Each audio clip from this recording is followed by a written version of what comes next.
তীব্র গরমে Bangladesh cricket league সময়মতো শুরু করা নিয়ে শঙ্কা দেখা দিয়েছে। আগামী 15 জুন টুর্নামেন্ট মাঠে গড়ানোর কথা ছিল, কিন্তু গরমে ক্রিকেটারদের স্বাস্থ্য ঝুঁকি বিবেচনায় তা পিছিয়ে যেতে পারে বলে জানিয়েছে বিসিবি।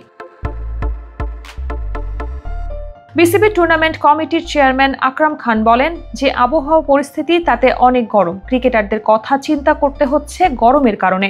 এরকম গরম যদি হয় তাহলে তো ক্রিকেটাররা রিস্কে থাকবেন, সুতরাং বিপিএল পেছাতে পারে, তবে বাতিল হবে না।